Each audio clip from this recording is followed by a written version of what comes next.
آپ نے سنا ہوگا حضور نے سورہ رحمان کے بارے میں فرمایا ہے، سورۃ الرحمن عروس القرآن، یہ سورہ رحمان جو ہے یہ قرآن کی دلہن ہے۔ جیسے دلہن کو آپ خوشنما لباس پہناتے ہیں، آراستہ پیراستہ اس کو گہنے اور اس کو زیور پہناتے ہیں، تو جس طریقے سے سجاتے ہیں آپ دلہن کو، اللہ تعالیٰ نے ایک سورت قرآن مجید میں یہ ایسی رکھی ہے سورہ رحمان کہ اسے خوب سجایا ہے۔ اس میں الفاظ کا در و بست، اس کا اپنا ایک ڈیوائن میوزک ہے۔ وہ تو اللہ تعالیٰ قراء جو ہے خاص طور پر مصر کے قراء، اللہ تعالیٰ ان پر رحمت نازل فرمائے، ان کی خطاؤں سے درگزر کرے۔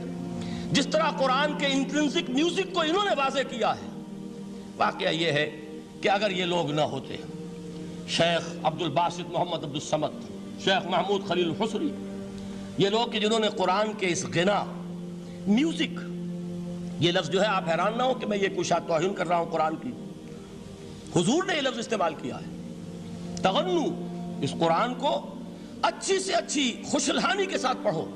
من لم یتغن بالقرآن فلیس منا، جو قرآن کو بہتر سے بہتر انداز میں، اچھی سے اچھی آواز میں، خوشلحانی کے ساتھ پڑھنے کی کوشش نہیں کرتا، وہ ہم میں سے نہیں ہے۔ بلکہ ایک مرتبہ حضور رات کے وقت آپ گشت پر تھے اپنے ساتھیوں کے حالات معلوم کرنے کے لیے۔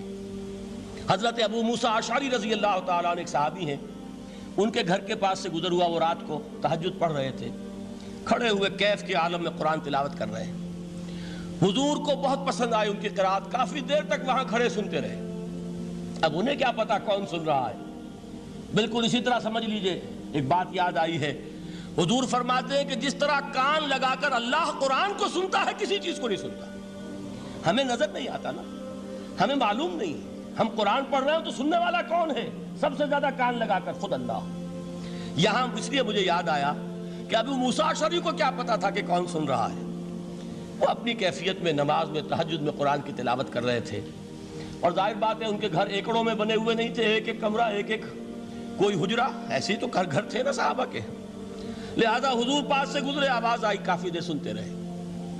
اس کے بعد آپ تشریف لے گئے، صبح فجر میں ملاقات ہوئی تو حضور نے تحسین کے انداز میں فرمایا، یا ابا موسیٰ انک قد اوتیت مزمارا من مزامیر آل داؤد، اے ابو موسیٰ تمہیں تو آل داؤد کے سازوں میں سے ایک ساز اللہ نے عطا فرما دیا ہے۔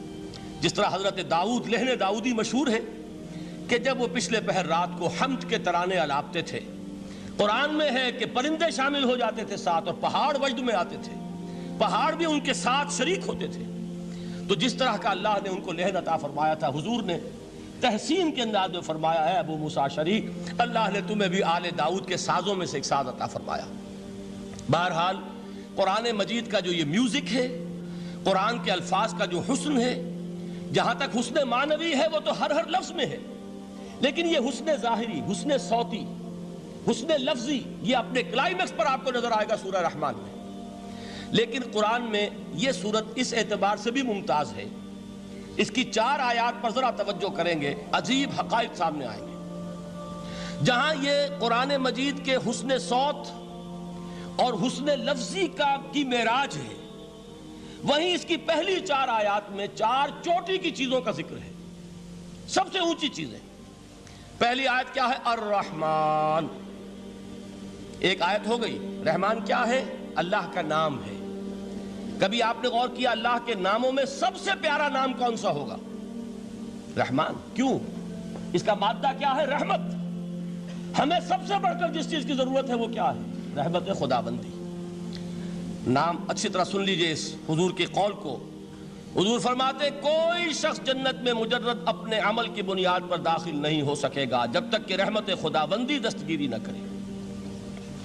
کسی صحابی نے بڑی ہمت اور جرأت کا ثبوت دیا کہ پوچھ لیا، کیا حضور آپ بھی؟ جب آپ نے فرمایا کوئی شخص داخل نہیں ہو سکتا جنت میں محض اپنے عمل کی بنیاد پر جب تک کہ رحمت خداوندی جو ہے وہ دستگیری نہ فرمائے۔ پوچھا گیا کیا آپ بھی؟ آپ نے فرمایا ہاں میں بھی۔ آپ انداز کیجئے کہ اگر محمد الرسول اللہ بھی رحمت خداوندی کے ضرورت مند ہوں تو تاب دیگراں چے رسد، ہماری تو سب سے بڑی ضرورت رحمت خداوندی ہے۔ اب یہ رحمت جو ہے قرآن مجید میں اللہ تعالیٰ کی یہ شان 2 الفاظ کے ذریعے سے آتی ہے، رحیم اور رحمان، اور کوئی مادہ نہیں ہے جس سے 2 نام بنتے ہوں اللہ کے۔